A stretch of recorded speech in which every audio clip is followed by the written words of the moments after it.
আজকের চিকেন কারিটা যেভাবে রান্না করছি একবার এইভাবে বাড়িতে অবশ্যই ট্রাই করো। দেখো কতটা ভালো হয় খেতে, সেটা বাড়িতে না বানালে একদমই বুঝতে পারবে না। আজকে ঠিক যেভাবে আমি দেখাচ্ছি ঠিক এই প্রসেসেই রান্না করবে। প্রথমে মাংসটা ধুয়ে পরিষ্কার করে নিয়ে তাতে একটু পাতিলেবুর রস, কিছুটা নুন আর কিছুটা হলুদ গুঁড়ো দিয়ে মাখিয়ে আধ ঘন্টা মতো রেখে দিতে পারো। যাদের হাতে টাইম নেই তারা না রাখতেও পারো, জাস্ট রান্না করার আগেই মাখিয়ে রেখে দিতে পারো।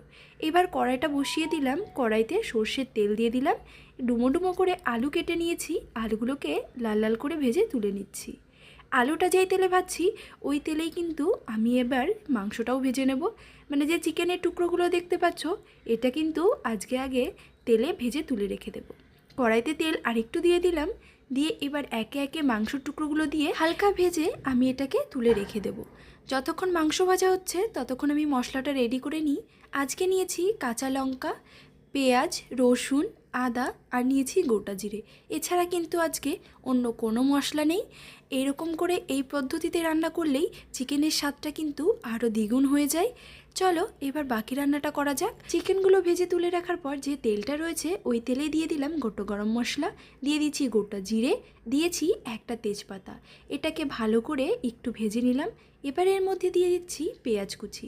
পেঁয়াজগুলোকে একদম মিহি করে কুচিয়ে নেবে। পেঁয়াজটা ভাজা হোক আর ততক্ষণ আমি মাংসটাকে আবার রেডি করে নিই। এই যে ভাজা মাংস দেখতে পাচ্ছ, এবার এই মাংসটাকে রেডি করতে হবে। এখানে দিয়ে দিয়েছি সেই মশলাটা, দিলাম কিছুটা হলুদ গুঁড়ো, একটু জিরে গুঁড়ো, ধনে গুঁড়ো, দিয়ে দিয়েছি এর মধ্যে একটু কাশ্মীরি লঙ্কার গুঁড়ো, দিয়ে এবার পরিমাণ মতো আবারও কিছুটা নুন দিয়ে এটাকে এবার খুব ভালো করে মেখে নিতে হবে।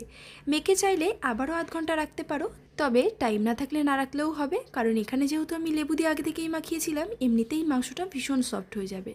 এটা ভালো করে মেখে নিয়েছি। এবার ওইদিকে আমার পেঁয়াজ ভাজাটাও অনেকটা হয়ে এসেছে। চলো এবার বাকিটা দেখা যাক। এবার আমি এই যে পেঁয়াজ ভাজাটা হয়ে গেছে এই পেঁয়াজ ভাজার মধ্যে আবারও কিছুটা মশলা দিয়ে দেব। যে মশলাটা আমি মাংস ম্যারিনেটের সময় দিয়েছি, আদা, কাঁচা লঙ্কা, জিরে, রসুন, দিয়েছি কিছুটা পেঁয়াজ, এটা দিয়েই এবার ভালো করে মশলাটাকে কিন্তু কষিয়ে নিতে হবে। মশলা থেকে যতক্ষণ তেল না ছাড়ছে ততক্ষণ কিন্তু মশলাটা খুব ভালো করে কষিয়ে নেবে। মশলা থেকে তেল ছেড়ে দিয়েছে, এবার আমি যে মাংসটাকে ম্যারিনেট করে রেখেছিলাম সেই মাংসটাই এবার এর মধ্যে দিয়ে দিচ্ছি। আর বাটিতে যে মশলাটা লেগে রয়েছে সেই মশলাটাও একটু জল দিয়ে গুলিয়ে দিয়ে দিলাম। এবার হালকা আছে এই মাংসটাকে ঢাকা দিয়ে দিয়ে কিছুক্ষণ কষিয়ে নিতে হবে। যতক্ষণ মাংস থেকে তেল না ছেড়ে দেবে ততক্ষণ কিন্তু কষিয়ে নেবে। আমি ঢাকা দিয়ে দিয়ে কষিয়েছি। দেখো ঢাকনাটা তুলে যখন দেখাবো মাংস থেকে কিন্তু পর্যাপ্ত পরিমাণে তেলটা ছেড়ে দেবে, তখনই বুঝতে পারবে এটা কিন্তু পুরোপুরি কষানো হয়ে গেছে।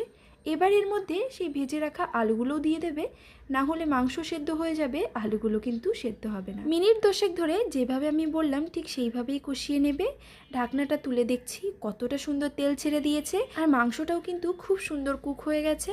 দেখো দেখে বুঝতেই পারছো মাংসটা কতটা কুক হয়ে গেছে, আলুগুলো সব সেদ্ধ হয়ে গেছে। এবার এর মধ্যে কিছুটা পরিমাণে জল দিয়ে ঢাকা দিয়ে দেব। জল দিয়ে কিন্তু অবশ্যই ঢাকা দেবে, তাহলে জলটা ফুটবে যতক্ষণে মাংসটা যেটুকু সেদ্ধ হতে বাকি থাকবে সেটুকু কিন্তু সম্পূর্ণ হয়ে যাবে। বেশিক্ষণ জল দিয়ে আর ফোটাতে হবে না, ওই মিনিট 5 পর্যন্ত ফোটালেই কিন্তু আজকের এই চিকেন কারি রেডি। আজকে ঠিক যে পদ্ধতিতে তোমাদেরকে দেখালাম এইভাবে অবশ্যই বাড়িতে একবার ট্রাই করে দেখো, খেতে কিন্তু একদম আলাদা হয়। রোজকার মতো যেরকম চিকেন রান্না করি রোজ কিন্তু আর সেরকম করে রান্না করতে ইচ্ছা করে না, একদিন একটু আলাদা রকমভাবে রান্না করে খেতেই পারো। তো আজকের চিকেন কারি আমার একদম রেডি। নামানোর কিছুক্ষণ আগে কিছুটা ধনেপাতা ছড়িয়ে নামিয়ে নিতে পারো। এবার এটা গরম গরম ভাতের সাথে খেয়ে দেখো, এত ভালো হয় যে চিকেন কষাও হার মানাবে। তো আজকের রেসিপিটা কেমন লাগলো অবশ্যই কমেন্টে জানিও। ভালো লাগলে লাইক করো, শেয়ার করো আর সাবস্ক্রাইব করো। যারা ফেসবুক পেজ থেকে দেখছো তারা অবশ্যই ফলো করবে। আর নতুন কী কী রেসিপি রান্না করা যায় সেটা কিন্তু কমেন্টে জানাতে ভুলো না। চলে আসবো আবারও একটা নতুন রেসিপি নিয়ে। আজকের মতো এখানেই শেষ করছি, টাটা।